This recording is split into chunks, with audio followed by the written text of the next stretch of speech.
Welcome to the Commentary Magazine Daily Podcast. Today is Friday, April 19th, 2024. I am John Podhoretz, the editor of Commentary Magazine. With me, as always, executive editor Abe Greenwald. Hi, Abe. Hi, John. Senior editor Seth Mandel. Hi, Seth. Hi, John. And with us today, commentary contributing editor and director of research at the Foundation for the Defense of Democracies and host of its morning brief podcast, video, everything, just back from Israel, Jonathan Schanzer. Hi, John. Hey, John. Okay, so first off, yes, listeners this week will note that Matt Continetti, who is not here today, owes me a venti frappuccino. He said Israel wouldn't strike Iran until after the election, and I said he was nuts, and I was right and he was wrong, and therefore he owes me a frappuccino. I don't really like frappuccinos, but I'm going to have to get one with a lot of different flavors and stuff, just to up the cost, because I need to reestablish my deterrence. The victory in this conversation, I think, goes a long way to reestablishing my deterrence, but it needs to hurt, and he needs to feel the pain, the pinch of a very expensive Starbucks drink. And so the enjoyment of the frappuccino is not that you enjoy it, but that he has to sit there and watch you drink it. Well, or just watch me pour it out also, just after he spent $10 on it, just to reestablish deterrence. So let's get to the actual meat of the matter. Jonathan Schanzer, the entire idea of Israel striking back at Iran is literally to, as they say, reestablish the deterrence, meaning the world in which Iran doesn't attack Israel, though it can, since it has the capability, and it did so on the 14th of April, after, in a wildly disproportionate response to the killing of two Iranian generals in Damascus, not at the embassy. We have to constantly say it was not at the embassy, but was as essentially a sort of office building for the Iran Revolutionary Guard Corps in Damascus. Therefore, since they are helping to coordinate the war with Hamas, an active site in the war between Israel and Hamas, and therefore a totally legitimate military target. And Iran responded with 300 projectiles, missiles, drones, ballistic missiles, cruise missiles. John, give us your understanding of what happened last night and what. Just actually, why don't we just start there? What happened last night? Do we know? Yeah, we do. We do. Okay. We know enough. What happened last night was in response to that Iranian attack. The Israelis had been weighing what to do. They knew that they had to send some message, but they were obviously getting warnings from the United States not to escalate, to make sure they stayed under that escalation threshold. And so they deliberated for the better part of a week, trying to figure out exactly what they could do that would be meaningful, but yet also send a message. Now, I will tell you that the conversations that I had in Israel this past week, I'm not comfortable with the whole idea of sending messages. That is not a strategy. It's a psychology. By the way, deterrence is a psychology, right? It's not something that's provable. And so I had my doubts. I think maybe I was proven wrong last night. What the Israelis seem to have done is they appear to have flashed a new weapon. From what I can tell, it's a glide bomb, which is a weapon that would be able to literally fly under the radar of the enemy. It's a standoff weapon, so it can be fired from quite far and may not even be detected. This apparently was able to penetrate Iran's Russian-made air defense systems. They did not know they were coming, and the explosions took place in an air base in Isfahan, or in the region of Isfahan. This is an area that is known to contain a lot of Iran's sensitive nuclear facilities. And what the Israelis basically showed is, look, we can take out your air defenses and leave you vulnerable, naked to additional attacks. And the Iranians, I think, have taken that message here.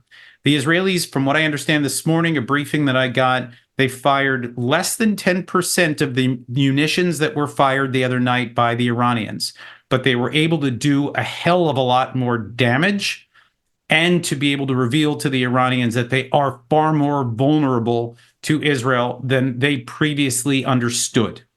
So the message has been sent. We understand that the Iranians they consider the matter closed. A couple of reports suggested that the Iranians fired into Kurdistan, which is where they believe this glide bomb was released from.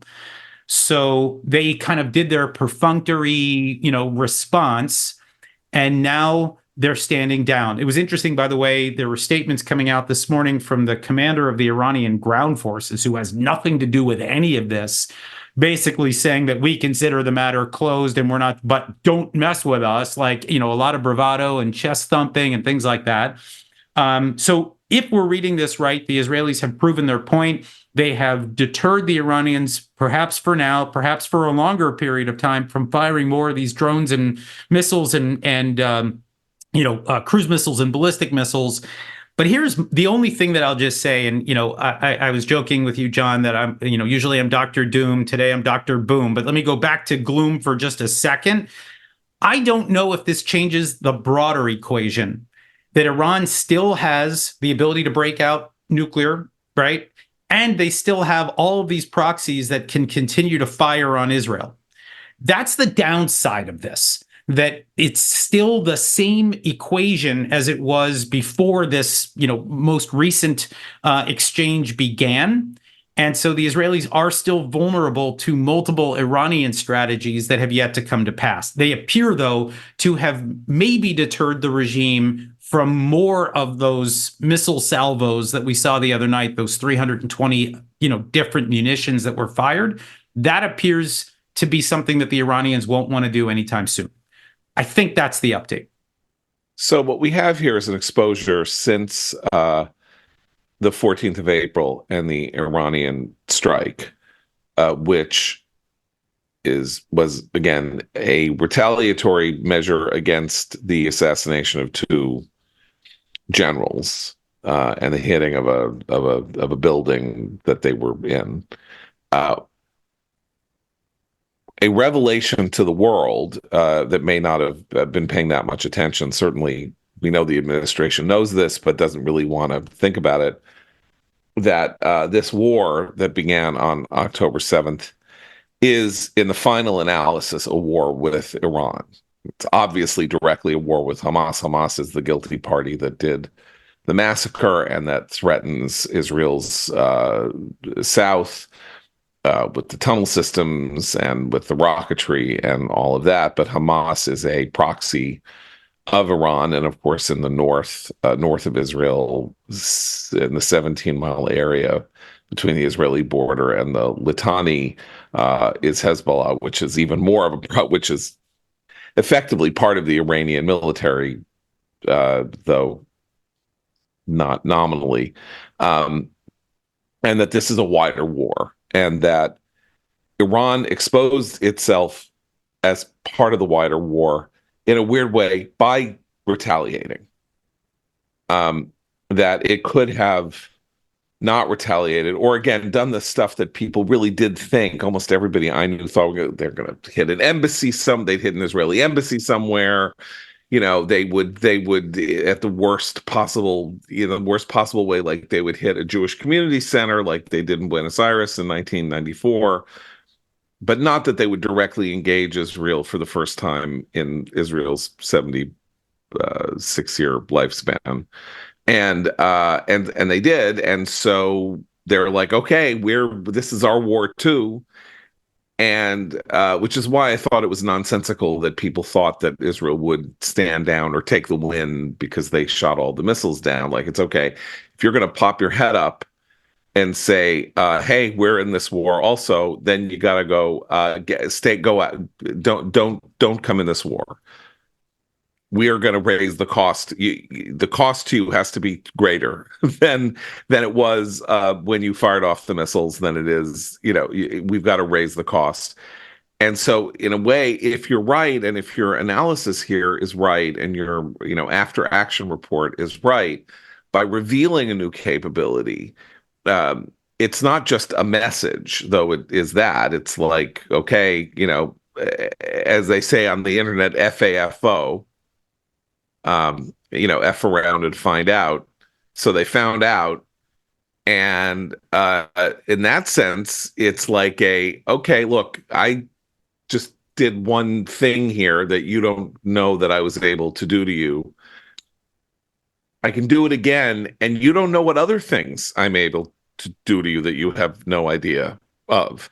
That's the parallel to Israel and Hamas now, right? So after October 7th, Israel reeling with the fact that it did not, and it underestimated Hamas's capabilities and its strategies and its tunnel system and all of that, and is having to reckon with what its own intelligence failure.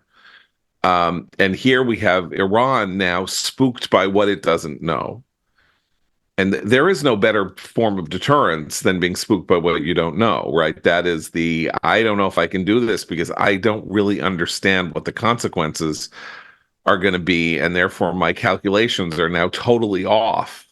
Right. There's an X in the equation that I can't fill in. Yes. So, I mean, look, what I would say is the equivalent here is that Israel just flashed a knife or a gun in a knife fight. Right. Everybody backs up, right? Everybody thought that they were all playing with the same weapons, and then all of a sudden the Israelis show something else, and they go, "Oh, okay, I'm not ready to do that." But there is the other side of this, and again, this is the psychological component here that I'm not entirely comfortable with, because you don't know where it ends. Does this mean that Iran now flashes new capabilities? Does it mean that Iran decides that it's time to make a dash for a bomb because now they understand that this is the only thing that they have that might they might be able to defend themselves with it? In other words, we don't know where this goes once you start down this road. It's the same thing, by the way. I mean, there were people that were talking about cyber capabilities, and that maybe it was time for Israel to start waging a cyber war because they're a cyber superpower, and that's how you do this without maybe crossing that threshold that America was so concerned about, not wanting to have, World War III on their hands. So maybe cyber is the answer. It's not kinetic.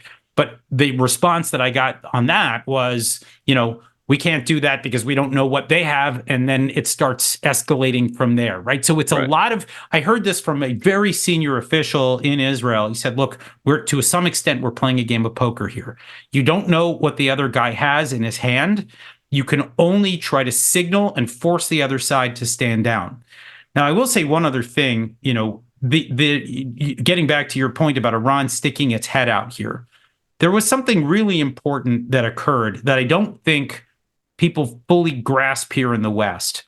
But I'll just tell a brief story. I was in Athens on the night of the attack by Iran, and I was sitting with a Greek diplomat, someone I've known for a long time, and I was getting berated.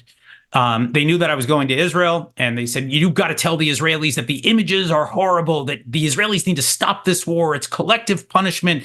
This is, and this went on for an hour. I'm not kidding. It was an hour. And I was doing my best to just quietly push back where I saw that there was reason to do so. And then this diplomat got a phone call. And, 2 minutes later, I learned that Iran had just launched a massive attack against Israel. It was advance warning that came from NATO to this diplomat. And it was amazing. The conversation shifted 180 degrees. And the message that I got was, everything I just told you, forget it. Just tell the Israelis that we stand with them against Iran. And so there is we've entered into a new phase of the war, right? The Iranians have declared that they are part of this. They're no longer hiding behind all their proxies. They're no longer only trying to, fight Israel to the last Palestinian or the last Houthi or what have you. There is something that has shifted, and the Israelis have shown capabilities. And we're now seeing that the administration seems like they're they're backing up the Israelis. Maybe they're even sending messages directly to the Iranians telling them that they want no part of Israel right now, because who knows what comes next. There does appear to be something that has changed on this battlefield. Now, the question is, can you lock this in? And I know, by the way, that nothing's locked in. In 2 weeks, the world's going to start hammering Israel again, just like they did 2 weeks after 10/7, and that they're going to be attacked by the hordes of anti-Semites and anti-Zionists out there.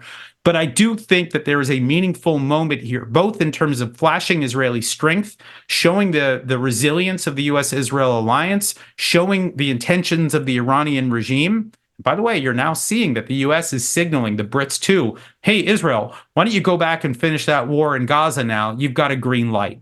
There's some really interesting stuff happening here. Well, I just want to say one thing and then let Abe and Seth in, which is that you were talking about the question of whether a cyber war would be effective or ineffective because Israel does not know what Iran's capabilities might be. And therefore, this is not the war that they want to wage necessarily at the moment. But something else happened as a result of the attack on the 14th of April that is important that people, I think, have soft pedaled. We let it be known to Iran in the days leading up to the attack, in my estimation, part of the the information warfare pre-war was, we know what you're doing. We have very, very powerful visibility into your high echelons of power. We are listening to your conversations. We know when you are going to strike. We are going to talk to each other about the messages that you're sending us about where you're going to be firing the missiles. And then our little coalition, our 414 coalition of America, Israel, Saudi Arabia, and whoever else, going to get together and we're going to shoot them all down. And that's partially because we knew that you were taught, we know what you're up to. And I believe that Iran has no comparable visibility into Israel's thoughts, war planning, anything like that. Not just because Israel is a more, because people see even Israeli people who would be happy to sell Israeli secrets to enemies are afraid of Iran for their own family's sake and aren't going to be handing out any big secrets to Iran in case they decide to develop a nuke and send it Israel's way. So you have this message to Iran, which is not only, okay, maybe now as of this morning, we have new capabilities. Israel has new capabilities that Iran can't match, but that whatever conversations you are going to be having about what to do, we're listening. So you're not going to be able to pull off a surprise. I think that's right. And I think, by the way, I'll just say that the Iranians were signaling for weeks what they were going to do. So of course, the US and the Brits and everybody, they were preparing. Specifics. Yes. That was what was so, when we say, oh, it's miraculous, 99% of the missiles didn't go through. That was not miraculous. No, it was by the way, it was years of planning. I mean, this was years of planning by CENTCOM, right? Putting early warning and radar and everything else throughout the region to do exactly this against Iran. Right.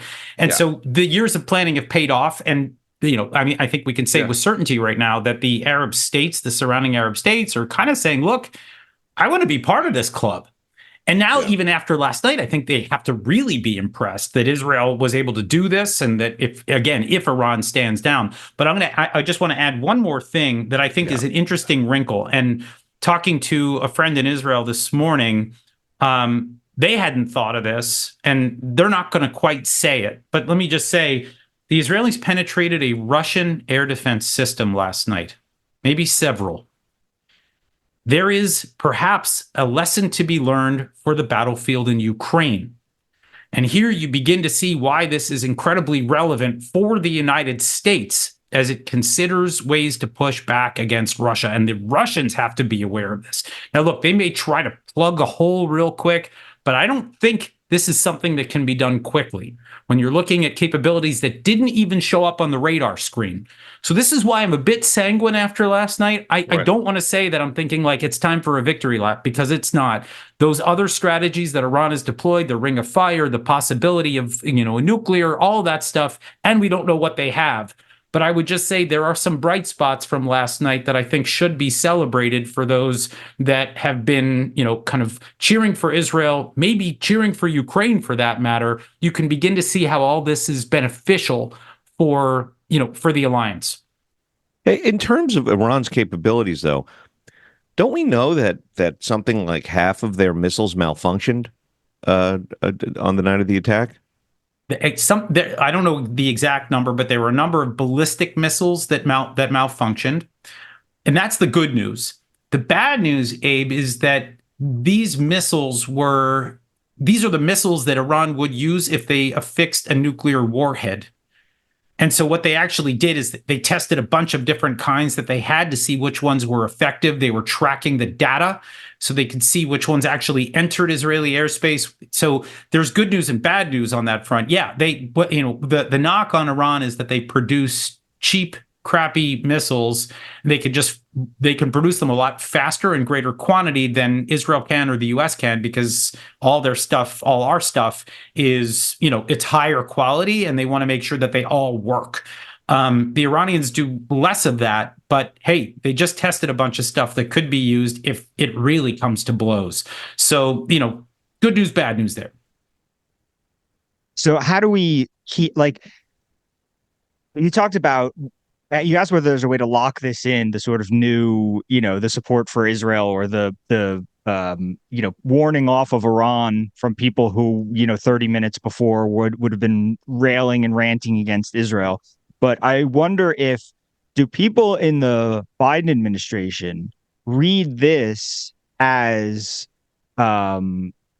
proof, or at least evidentiary support for their contention that Israel should just, quote unquote, take the win? Is there a possibility of people reading this exactly the opposite way and thinking that this is precisely why Biden has been warning Israel off from doing this, and that therefore anything Israel does that's aggressive now looks even worse to them because they're behind the scenes? They know that the Greeks and whoever are suddenly warning Iran and not bashing Israel. Are they going to read this as restraint is the only policy, and pressure Israel for more restraint? Yeah, I was talking to a colleague at FTD this morning, and we were talking about this, that, there is the possibility here that, the Biden administration is going to feel justified for having told the Israelis to take the win and to operate below the threshold of escalation. But I will say this: I don't know if anyone knew exactly what that threshold was. And we're still not sure whether that threshold is going to actually keep, right? I mean, it could be that the Iranians in 24 hours or 48 hours or 2 weeks from now have forgotten the lessons of last night and they decide to attack. But I think the bigger concern is that this has not necessarily changed the administration's calculus as it relates to the appeasement strategy vis-a-vis Iran. In other words, they could still, after this, go right back to the Iranians and say, guys, we're going to offer you another $100 billion. Take that win, right? We want you to stand down on the nuclear program. Here's the money. Here's the sanctions relief. And then Israel gets nothing out of this because the administration is still hell-bent on an appeasement policy that would prevent, or purportedly prevent, Iran from crossing that threshold. That's the question that I think remains unanswered, and there is real reason to be concerned there too. Okay, I want to. You mentioned that the Gulf states, looking at the high tech quality of Israel's counterattack and the alliance of nations that made Iran's strike wildly ineffectual, are saying, look, if I have a club I got to pick, I want in there. Like, these guys know what they're doing. There was a very bizarre story yesterday afternoon, which that came out in the Wall Street Journal, which suggests that the Biden administration which would make sense given the schizophrenia of the way it's handled all of this since October 7th. They're pursuing wildly different strategies at once, and that the story said that there was a long shot diplomatic strategy, but one that we were pursuing, and the idea was we're going to go to Israel and say, recognize a Palestinian state, and we will make sure that you get normalization with Saudi Arabia. Normalization with Saudi Arabia is, of course, the jewel in the crown of the effort to change the face of the Middle East. Saudi Arabia was Israel's foremost enemy, the richest country in the Middle East, was funding the Palestinians for decades, was, buying AWACS air defense systems in the early 80s, theoretically to protect itself, but also maybe as an offensive weapon against Israel. All of that. It was the scariest country in many ways. It was funding madrasas. Obviously the 9/11 hijackers came from there. Bin Laden is from there. All of that 20 years later, we should be talking about Israel having a normal relationship, a normalized public diplomatic relationship with Saudi Arabia is the jewel in the crown of Israel's, strategy over the last 15 years. And the idea that the administration thinks that Israel offering the people who attacked it on October 7th, 6 months later, offering them a state is the way to get to Saudi normalization is so psychotic. Like, this is a region that prizes strength. Mohammed bin Salman, the leader of Saudi Arabia, wants to be on the winning side. America seems to think, or some people in the administration seem to think, that the day after Gaza will involve the creation of a Palestinian state. It will never involve the creation of a Palestinian state. Israel's populace is now 75 to 80% opposed to the creation of a Palestinian state, and it is a democratic country. So they're talking on Thursday afternoon about this. Hey, I got a great deal for you. You recognize a Palestinian state, we're going to get the Saudis to normalize with you. The Saudis are not going to normalize with Israel if it recognizes a Palestinian state. You know when they'll normalize? When they see that Iran is scared shitless of Israel. That's the jewel in the crown for the Saudis, who are terrified of Iran. So Iran Shia, just to lay this out, Iran Shia, Saudi Arabia is Sunni. Saudi Arabia, is the manager of the holy sites of Islam. Iran would sure like to get its hands on the holy sites of Islam, even though it seems to have been okay with the possibility of hitting the Dome of the Rock with a ballistic missile. Nonetheless, it would like to get its hands on Mecca and Medina, and the Saudis know this, and that's part of why everything started shifting in the 2010s when America seemed to be tilting toward Iran and away from Saudi Arabia, and the Saudis are like, oh boy, we better find a different path to the future, because this ain't looking so good. So I am struck by the fact that we have some minds in the administration that are probably looking at this and saying, good, now Iran's scared, they'll go back in their hole, and others who are pursuing, cloud cuckoo land peace deals that will never happen.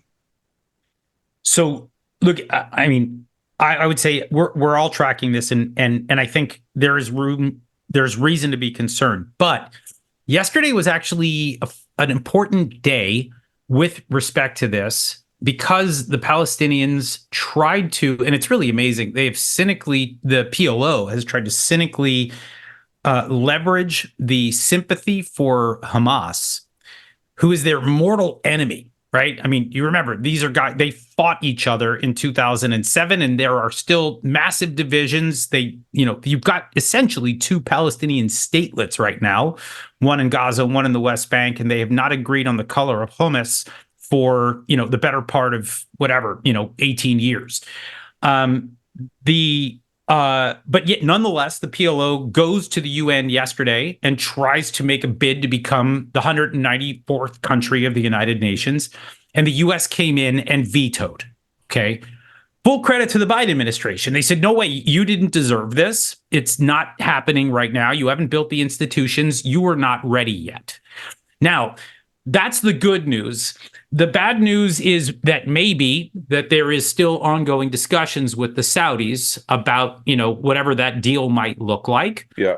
But I have to say, though, that the Saudis, after last night, I think they were half convinced to do this after they saw the U.S.-led architecture activate on the 14th. They watched the Brits scramble out of Larnaca, which was like amazing. I got to say, I mean, I was just shocked by that. That was the only thing I was really shocked by that night. But, the Saudis taking part, the Jordanians taking part, the Israeli triple, layer system shooting down just about, I mean, I think they knocked down 75% and the rest of the architecture came from elsewhere. The Jordanians doing this was actually a big deal. The U.S. prevailed, and they showed that the defensive part works. Now the Israelis have shown that they have offensive capabilities. So is this the moment that the Saudis say yes? Now, the reports are that Jake Sullivan was about to go to Saudi 3 weeks, a month ago, and that he was going to try to lock all this in. And then he broke his rib, and that he deferred the trip. He delayed it for a little bit, and then all hell breaks loose. After the Iranians the global attack. kitchen and the global kitchen and the global kitchen. So he had to wait, but it could be that while all of this was sort of put on ice for a time, it could be that the Saudis have actually arrived at yes. We don't know yet, but these are the rumors that are circulating right now. And obviously it all remains to be seen. But I do think that if there was ever a moment to try to cash in on what was being teed up in the normalization space, after the defensive display and now after last night's offensive display, we may be on the 5-yard line. Okay, Maybe. so go ahead. But it would strike me that the Saudis wouldn't want to be an official yes until Israel was done in Rafah and was done with Hamas, because they wouldn't want to have to deal with the blowback from the optics among their own skeptics and their own detractors, right? That look, I think there is some logic to that, but let me also say that the moment that Iran declared itself to be a part of this war, I think there was something really important that came out of that for the Saudis and for all the Sunni states, that they all of a sudden said, okay, now we see the full picture, which is, by the way, the same thing that I heard from the Greek diplomat. It's what I've heard from other European diplomats, that we crossed into some new realm that night. Yeah. And that maybe there's a new conception that everyone's working with, maybe. But I will just tell you that what we're talking about here, it's all psychological, right? All of it. The messaging coming from Israel, the messaging coming from Iran, the perception from the Europeans, the perception from the Saudis. This is all about the way that people are viewing this and from what angle, what lenses they've put on. I would just say, though, that right now it looks like, I don't want to say rose-colored because, that's not the right, but it looks more positive from a number of different angles. Okay, I want to go to the positive and come domestically, and I'm now going to go solipsistic like I did at the beginning with the talk of the Frappuccino. So it happens that yesterday was my birthday.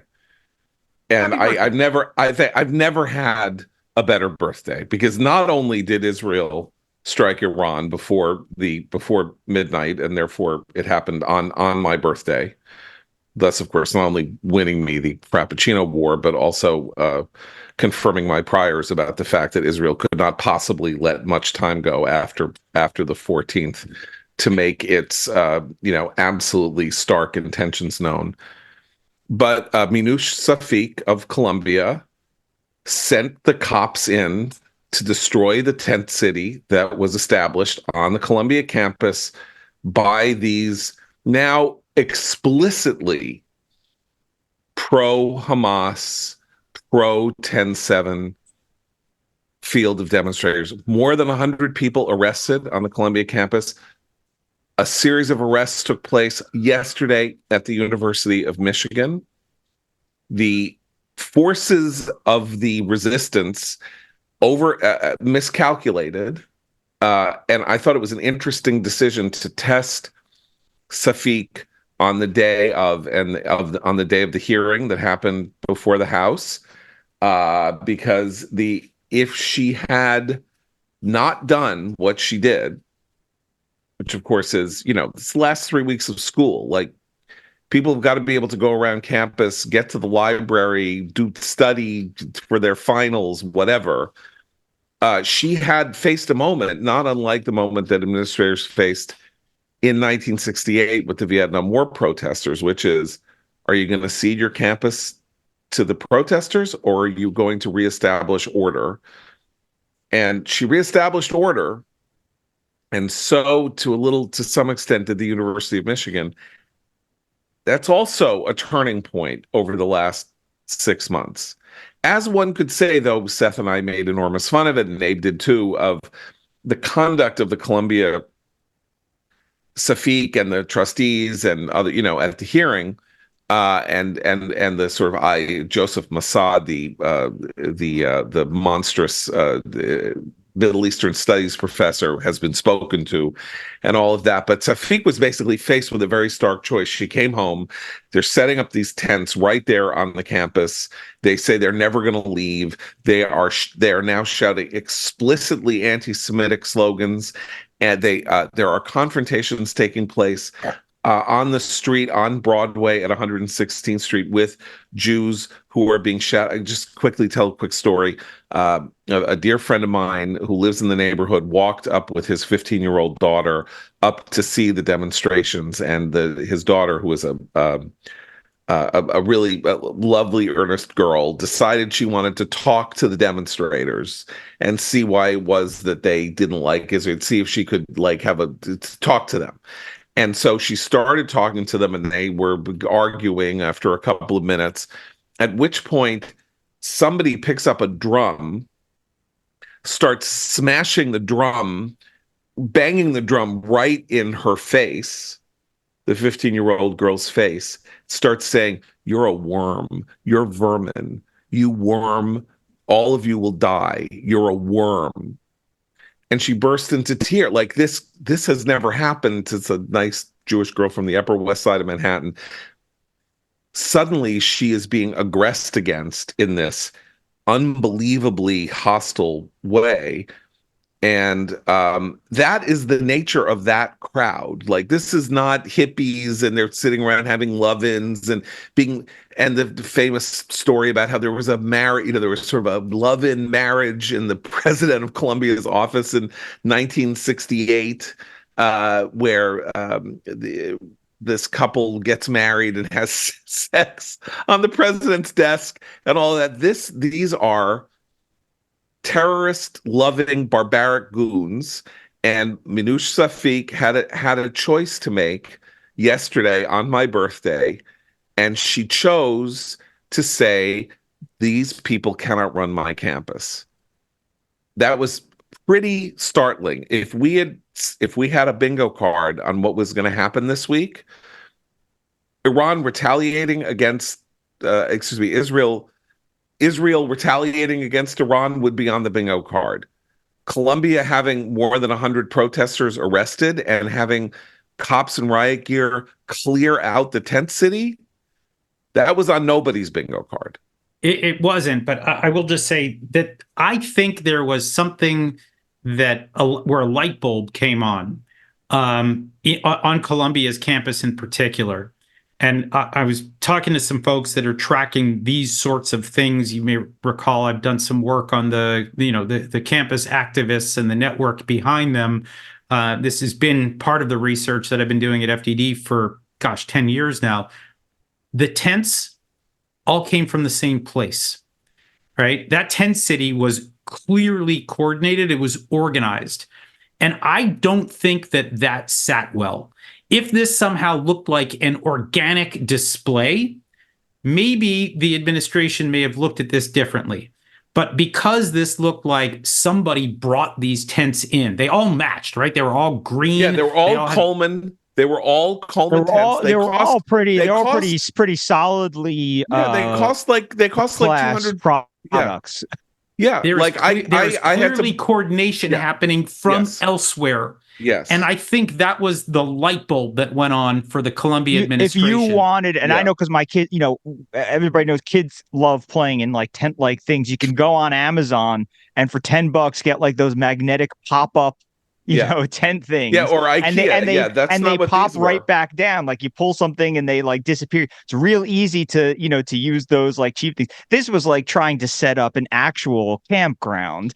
And yes, Yeah. they all came from like real. This was like somebody who Well, has more money to spend than it would cost to yeah. have such a protest, just put all the budget into the protest anyway. Well, and the plan for the occupation of the Columbia campus, which is not something that happened organically. Like that is a deliberate thing, and they look up regs, they try to figure out where they're allowed to go, what might be considered a free speech area rather than an administrative area. All of that takes research. We know that there is a group called the National Lawyers Guild that is there to get them out of jail. The National Lawyers Guild is very interesting. People should look it up. It has a long and storied history in the United States of being a Stalinist front that then became a defender of the Weathermen. And then its senior officials did stuff like defend the blind sheikh after the first World Trade Center bombing. Like, these are bad actors. They are, American traitors inside the United States of 80, 90 years vintage. And they are the bar they are the legal defense for the people in Berkeley, for the people at Columbia. And I just want to point out, I have real world evidence that this is, as they used to say, outside agitation, because a friend of mine texted me Wednesday night as the protests were growing, the following. On the way home tonight, I hopped on a 1 train at 96th Street. So that's the subway that goes up the west side of Manhattan, what used to be called the 7th Avenue line. It goes up Broadway. The stop at Columbia is 116th Street. This is the express stop at 96th Street, where you switch from the express to the local to go up to Morningside Heights and Harlem and others. So he's changing his train from the express to the local. The entire car was filled with protesters screaming, chanting, beating drums, "Intifada, Intifada." There were cops on the train. They began chanting NYPD, KKK. The cops did nothing. They weren't at Columbia. They were coming from elsewhere. The protesters on the train were not going back to the Columbia campus because they had been at in the East Village eating cheap Indian food. They were coming to be part of an organized, long-planned mass protest that Manoush Safiq cut off at the knees. And you know that this is a good thing because Michelle Goldberg in the New York Times has a piece out about how Manoush Safiq was just a puppet of the will of Elise Stefanik shutting down this wonderful protest city. Of course, we know that Ilhan Omar's daughter was the leader of the Barnard. Barnard is the sister school to Columbia across the street. The leader of the Barnard protests was suspended and arrested. Something happened. But here's my question, just to sort of bring it back to Israel-Iran terms. Yeah.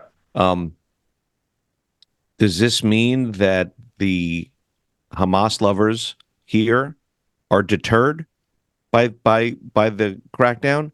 I don't think so. Maybe the Hamas lovers are not deterred, but maybe the fellow travelers are deterred. Or maybe it looks like it's fun out there at the tent city. Maybe, I should hang out and, smoke weed with them and eat falafel. And those people are deterred. This is part of deterrence. This is what happened with Occupy Wall Street, right? I mean, you had people went out there to talk to Occupy Wall Street people, and they were like kids whose fathers worked on Wall Street. Yeah, right. Yeah, because it's fun. It's a protest. Yeah, it was like I will assuage my, guilt of, my privilege and check my privilege by doing Yeah. this. Like, and then his dad comes home from Wall Street, picks him up, they go grab a bite to eat and go home. Like this was an activity to do. And there were obviously very serious people there who were very serious about the whole concept and the organization and stuff like that. But there was so much tourism, so much protest tourism in this, that I think that the point at Columbia is, so do it somewhere else, and they'll notice that there are fewer cameras. Also, it's harder and harder to find a place to do it somewhere else, because first of all, now the cops are looking out for us, but also because the universities were letting them do whatever they wanted. And this is why it kept happening at universities. We talked about the other day about what happened in Florida, where as soon as they gathered to block a road, cops come and start literally like, one takes their hands and the other takes their feet, and they're dragging them away. And so, we haven't seen a repeat attempt to block highways in Florida since we saw that video. So I think that there's the strategy here is everybody. There's this old commercial that I love about a security system, and it's got there's an infiltrator in some warehouse, and the security guard is chasing him, going, Sector 13, I got an intruder, and he's chasing him, and then he gets to a line that divides Sector 13 from Sector 12, and the guy crosses the line, and the security guard stops and goes, Sector 13, all clear. Yeah. And that's kind of what you do in a situation like this, where it's like, all right, Columbia, you just worry about Sector Columbia being clear of these nudniks. And you over here, you worry about your sector. And one by one, the hope is that they so constrict the space for this type of nonsense that it just becomes less and less because there just isn't space for it. I forgot the other detail, which of course is what happened at Google, where 28 people were arrested. Did sit-ins. Employees did sit-ins in New York and in California, and Google fired them all and sent a memo out saying FAFO to the rest of the Google staff. You don't like our policies? You are free to go somewhere else. You cannot violate the Google rule book. We're a profit-making business. This is not your playground. And that's important because, of course, again, there's this world of people, and we should talk a little bit maybe about the State Department, where that has gotten wildly confused about how protests work. Okay, John, you want to... Yeah, I just want to say one thing here is that I think, we talked before about how the war crossed over into a new realm, right? That we went from, from Gaza to Iran and the wider region. I mean, I do get a sense here that maybe people are beginning to realize, look, I think there is the frustration and the realization maybe that this thing is being coordinated and it's kind of been taken over by larger forces and that it's time to shut it down.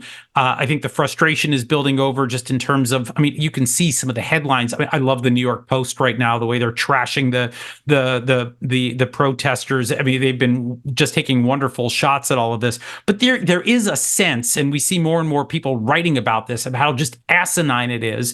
But I also think that this is sort of that moment where people say, this is not serious any longer. Let's just put this into perspective, that you have a wider regional war going on, and these people are still agitating about this tiny corner of the world called Gaza that has very little bearing on anything right now, other than, it's a pet project of a bunch of, college-age kids and radicals out there trying to stir up trouble. I think they have... they're ahead of their skis at this point. This whole network of people that are trying to make a mess out of this, I think that there's now a realization, by the way, maybe not at the State Department yet, where they're still, bleeding hearts and really concerned about everybody's feelings. But this, I think, was a moment where we can all see that there are much higher stakes than just people being angry about Gaza. Right. Okay. So let's just quickly say Jewish Insider, the absolutely necessary daily newsletter, has a remarkable story today about how there are these meetings of State Department employees to allow them to vent on the evils of Israel's behavior in the war in Gaza in the presence of senior officials of the State Department, to let them have a feeling session about how terrible it is what we're doing. And apparently the idea is to listen to them. We should listen to them and hear what they have to say. And no one in the meetings is standing up and explaining or trying to defend the Biden policy, which of course is a little hard to defend because it's a little hard to say what the policy is.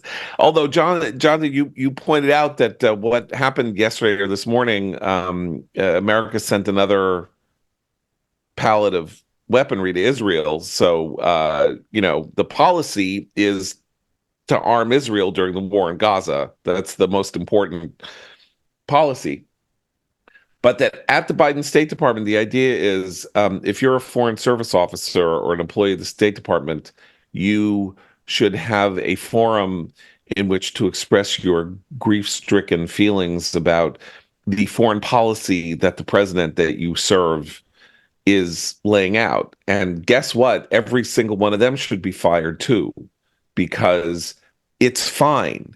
You have your opinions, and that's all great. And it's understood that people work for government agencies and they have to implement policies that they might disagree with. That is the nature of things. As long as they're going to implement the policies that they disagree with, if they are publicly in meetings going to be attacking the administration for which they work in the workplace where they work, they no longer have appropriate job protections.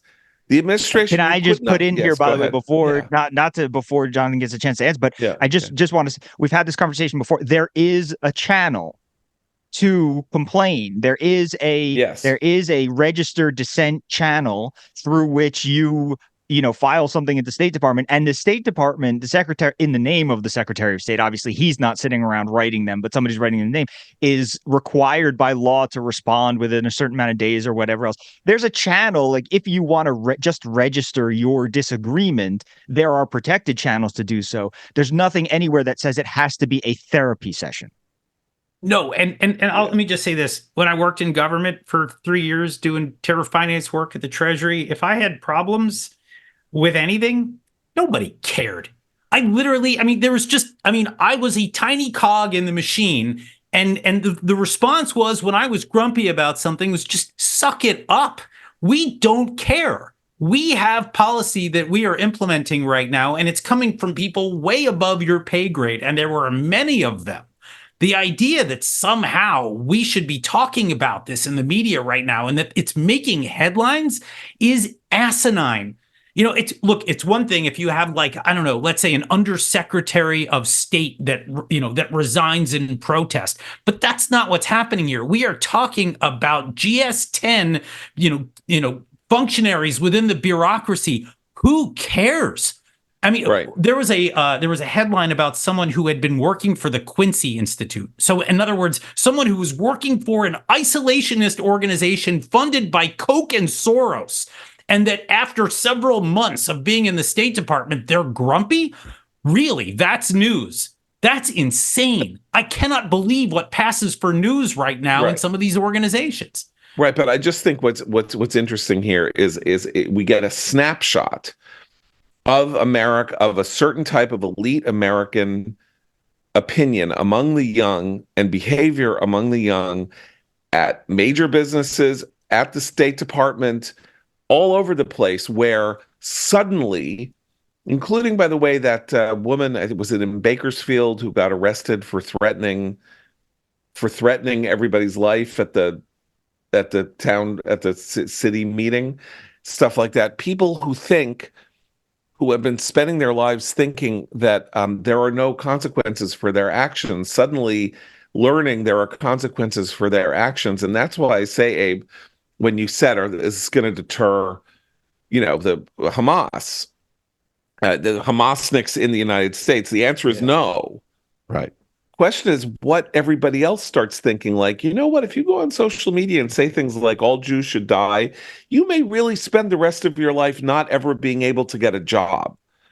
Maybe you should think about that for 5 seconds, even if these evil thoughts pass through your brain. Everyone has shitty thoughts, like, Keep them to yourself. That is what civilization is. That is what civilization is all about. You have bad impulses and bad ideas and incredibly harsh thoughts. You're supposed to keep them to yourself because the society is going to come down on you like a ton of bricks. Yeah, if you show the inside, it's like that moment when Jerry and George, they decide they're going to tell each other their deepest thoughts, and then you cut to after George has told Jerry his deepest thoughts, and Jerry's expression is one of horror and disgust. And he is looking at and George says, "Well, what about you?" And Jerry's like, "No, I'm good. I'm opening my mouth." Like, people are supposed to keep it to themselves, and they're not. Like, you can protest, you can be principled resignations, you can write op-eds, you can even have a demonstration on campus. You can't set up a tent city, you can't trespass, and you can't walk around saying all Jews should die. If you are exposed, then let the world know who you are, and then let the world deal with you as they will. Maybe there are wonderful anti-Semites who will employ you forever, but probably not. John, you have to jump off. So I just want to, do you have any, since the crushing morosity is entirely absent from this podcast, which is in a slightly gleeful framework, do you want to end as Dr. Boom or Dr. Gloom or Dr. Doom? I want to end as Dr. Reality Check, which doesn't rhyme, I know, and I'm sorry. That's very sad. If anybody has any suggestions for how to make it rhyme, let me know. How about Dr. Zoom? I don't know. Okay, but good. That's good. Look, I'll just say this. If there's anything that we've learned over the last week, it's that Gaza is small fries. As they say in Hebrew, kesef katan, small money. This is not a thing right now, right? We were on the verge just now of a massive potential conflagration in the broader Middle East, where you could have had two strong powers just exchanging blows. The administration seems to understand that we maybe just passed over a real crisis moment if things continue to go the way I think they are as of today, as the dust settles from last night. The administration seems content to give potentially more weapons to Israel. You're hearing from the Brits and the US that it's time for Israel to get back to business in Gaza so that we don't focus on the big picture. What we're now seeing is a reframing of all of this. And I think it's important to remember the anti-Semites that are out in the streets and the pro-Hamas people and all the people that want to scream and yell about Gaza, they're missing the big picture here right now. I think this is an important turning point in this war. And I think that we all need to be thinking about how to reframe it, because I think we've been in this mindset of just, we need to make sure that we get to the final 5% of Gaza and Rafah is the most important. It's not the most important thing right now. There are bigger picture issues at play. And I hope that, the smart analysts in this space take advantage of this turning point. That's my hope right now. So maybe there is some, something that's a little bit more optimistic here about all of it, because I do think that the paradigm has shifted and it's important. Jonathan Schanzer, thank you so much for joining us. We will continue on for a little bit with you, but everybody listen to John's morning briefing. If you go to the FDD website, you can see it there every morning.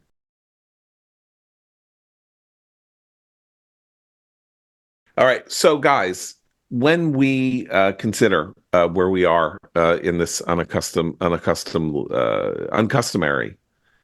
moment where things seem to be changing in the direction that we would want them to change, one way of looking at what Jonathan was just saying is that the attack on Israel and Gaza, or the attack on Israel's role in Gaza, started getting micro, by which I mean that we have this, gigantic, very serious war going on.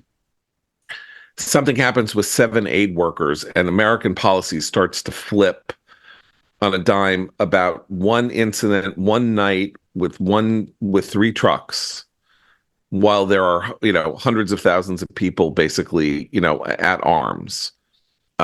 That's like losing the thread.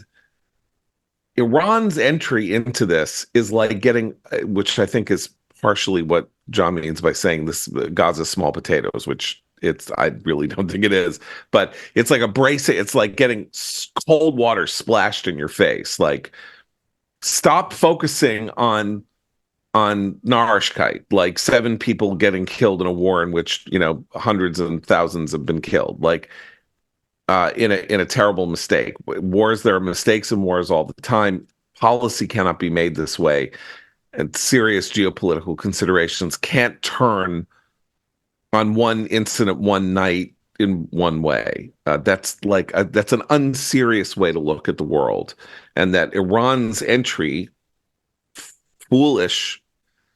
Yesterday we were talking about how the New York Times said Israel miscalculated by killing the generals.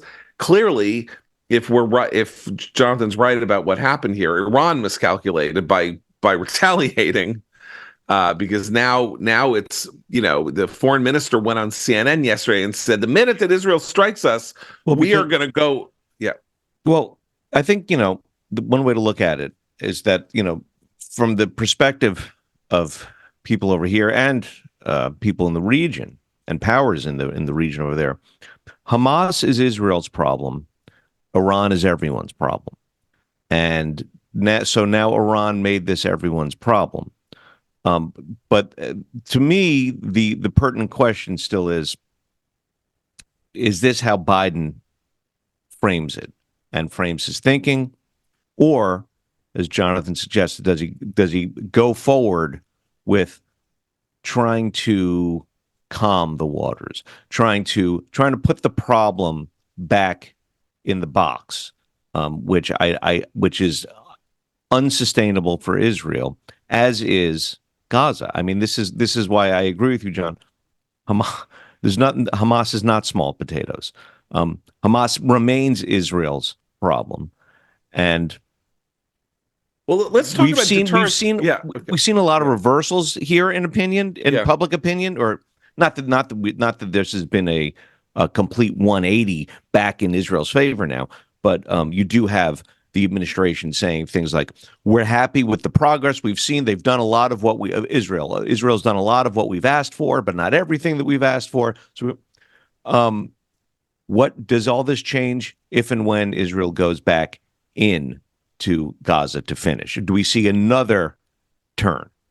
Question is, do you believe that Machiavelli, called by Leo Strauss an unchristian teacher of evil, which was an interesting bit of esoteric phrasing, since of course Leo Strauss himself was not a Christian, so therefore him being unchristian, it wasn't necessarily a pejorative to Strauss. What is his first principle, right? It is better to be feared than loved. Well, if we adapt that to Israel's circumstances and what Liel Leibovitz was saying yesterday, like, of course Israel wants to be loved. So it wants to be loved by the United States. Psychologically, it's very important for Israel to be loved by the United States. But maybe more important than being loved by the United States is it needs to be respected by the United States, and it needs to say, when we have a thing that we think we need to do and you don't want us to do it, we may, despite our love for you and our desire, for you to love us, we're going to have to do it anyway. And the world in which Israel doesn't take the win is a different world from the world in which Israel takes the win. And now the Biden administration has to reckon with the fact that Israel didn't take the win. And it could get really, really, really angry, I suppose. But that's not the way it works when you do something the way Israel did it last night. The way the world works is, Biden could be angry, or he could be deterred.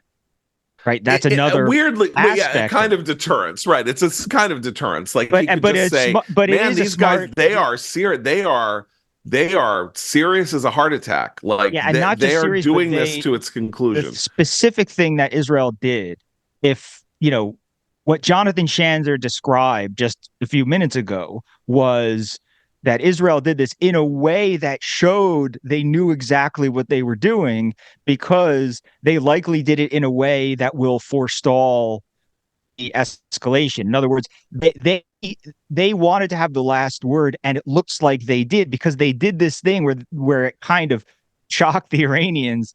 Like, oh, I didn't know they could do that. It's like, a boxing match and somebody suddenly has a third arm, and hits you. Like, Yeah. everything stops. Like, where did that come from? That's what Israel did. And I think it was also Israel's way of saying, look, we get it. We don't want escalation either. We don't want a war with Iran. We don't. So go we back in your box. We have ways of hitting them back that Right. don't, then strike off a full war, Right. and the thing about this is that, Menachem Begin, he once told Ronald Reagan that he felt that the U.S. was treating Israel as a mistress instead of like a girlfriend or a friend, right? That he was like, you love us, we do a lot for you. Obviously, we feel we're important to you, but you won't be seen walking down the street arm in arm with us. and Begin was like, sometimes you just we want to go out to dinner in a restaurant with you. That's how we feel. And Reagan said to him something effective, Menachem, I would be seen with you public any day of the week, anywhere, something like that. But his point was that, like, we understand that there's a certain amount of filled room direction, and there's a certain amount of kabuki theater in public where you may wag your finger at us and not really mean it, or whatever. People go through the motions, all the stuff, but there has to be a certain amount of this that is also very public affection and cooperation. We know the backroom stuff is going to happen. We understand, we can play along with a lot of that stuff. We're Israel. We're really good at that. We have most countries in our region pretending they hate us, no matter how much they cooperate with us behind the scenes. We understand how that works. We know France. We understand how all this stuff works. But there has to be a certain amount for them that's also a show of public cooperation, because if you want in the end to broaden these alliances and have normalization, you have to show that it's okay to be friends with Jews. Right. That was essentially what Begin was saying. And so you have to make sure that it's not just like, oh, we told Israel not to do this, and I can't believe they did this. Sometimes you have to actually say, boy, that was a good shot they took at the Iranians. Hope the Iranians learned their lesson. Things like that. And that's kind of what's been missing a bit here with the good cop, bad cop. It's been we'll see. We'll have to see how America responds. We still don't really have after action reports, and we don't know really what happened, all of that. We also know that the president seems to think that his uncle was eaten by cannibals.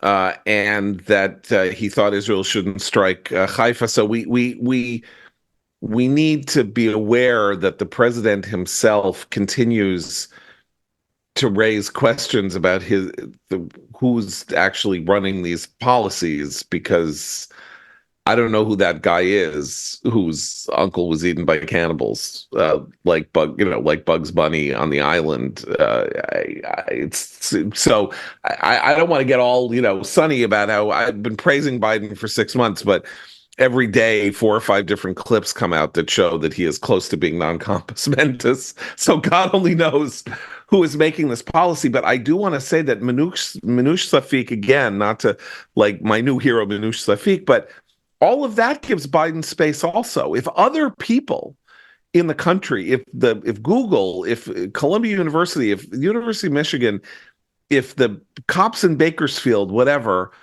are saying, you people here in the United States, we're not going to take this anymore. Cut it out now. He has more running room in the world of, oh no, my God, the people of Dearborn, Michigan are going to vote against me. He's kind of out there alone on the island, except for Republicans. Democrats are afraid of them. The media is whitewashing them. He needs some cultural support for a policy that tilts toward Israel, or a policy that tilts away from Hamas, let's say. If that happens, we're also talking about a slightly different kind of conversation inside the United States. If the elites are willing to confront the attacks on them and their legitimacy in the form of these antinomian activities on campuses and in inside businesses and all of that, that's going to be helpful. Though what's not helpful to Biden, of course, is that RFK Jr. just got on the ballot in Michigan. Trump in the latest poll is up 3 in Michigan. Kennedy takes votes away from Biden. Michigan may be off the table for Biden and maybe in Trump's camp. Only hope for Biden there is the fact that RFK is the most aggressively Israel supporting this current war supporting, I should say, candidate in the entire race. Yeah, I'm just saying it's a very but he only has to get 75,000 votes in Michigan to win the state for Trump. So he got on the ballot. This is very, very big news politically. Anyway, just a lot of interesting ferment. I'm looking for the third instance of the turn against the Hamas. Right.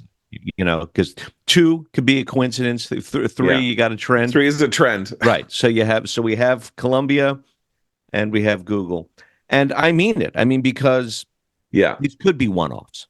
You know, you're right. Well, corporate America tends to get very nervous about these things. We know, if for understandable reasons, we know that how corporate culture works, and Google doing this, I think, is if it's challenged elsewhere, my guess is that they just kind of follow not ideology, but nobody wants to stand out and not be that, because Google is the one company who was like, you know what, we're gonna have, instead of working in a cubicle, you get to work in a ball pit. And but the important thing, the important thing about Google is that Google just said, we're firing you if you do this, and therefore other company now it's normal. Google best run wins awards as the best run company in America, blah blah blah.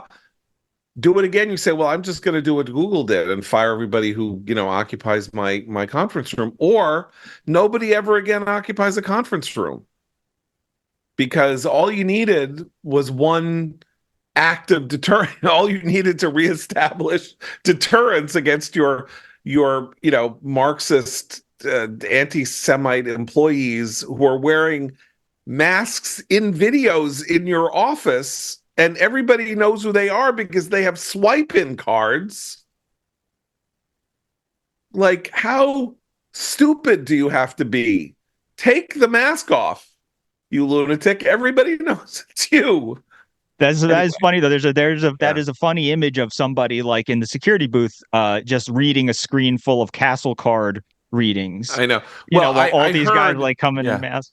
Somebody interviewed a couple of, I think Barnard kids. I think they were Barnard kids, not Columbia kids. Two young women, on the green at Columbia yesterday, who were in a tent, and they said we're going to stay here, and it's like, they said that they were I was suspended, and they were going to deactivate my access card, which is a big deal because this is how you get into dorms now, is you have an access card. So if they deactivate it, you can't get into the door, I guess, unless someone comes out and then you sneak in, but you can't get into your room. You can't get into your door. So that's suspension. Like, you are basically denied access. You can't get get your meds from your day planner, and you can't get your weed from under your pillow and all of that. And they were like, but you know what, like, I was able to go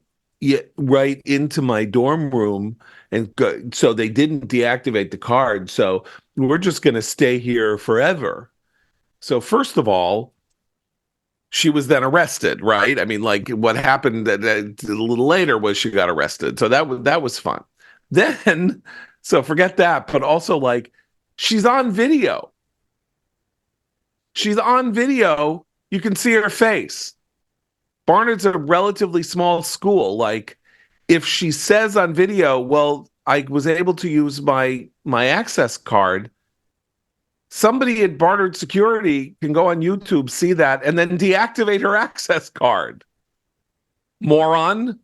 Like, do you understand how the world works? Well, that's like, Bill Barr once, said Byron York once interviewed Bill Barr and asked him about the allegations that from the right that, hey, all these J6 people were getting prosecuted while you were attorney general.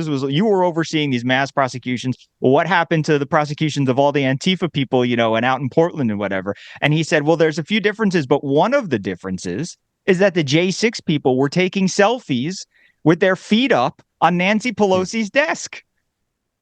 And Antifa guys were wearing masks and running around in the dark of night. Yeah.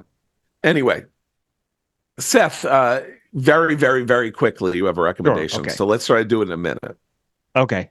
So we had a conversation yesterday that reminded me of this book that I thought people should read or reread, if they haven't already. The Polish British sociologist, I guess he was, Social Sciences as Sorcery by Stanislav Andreski. This is not, it's a fairly well-known book in the world of academia, but because it was basically his burn book. It was a book about how social science is complete BS. And I thought that we should, we were having this conversation. We've been having these conversations about academia and about jargon and about, well, if you call something this, how can you oppose it and stuff like that? And this is the Bible of that, of calling BS on jargon from somebody who was inside academia. And his point about social sciences as sorcery is that these are all things we already know, and they're given a jargony name and presented as some sort of really important breakthrough. He's just to give one quick example because we have to go, but he talks about the voluntaristic theory of action, which is one sociological thing about what makes people move.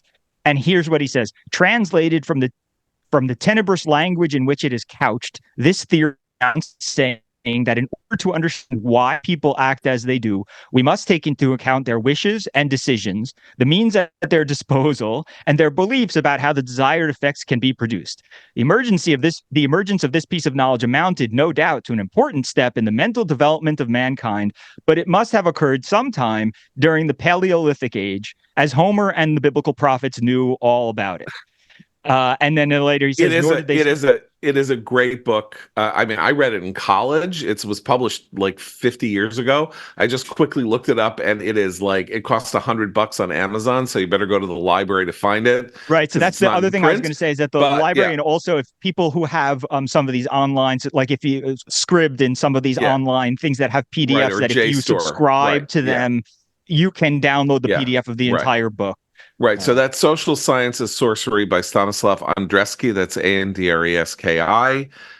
Really a classic, hilarious takedown of, and it was 52 years ago it was published. So that's pretty amazing. And he foresaw everything as it was coming down the pike.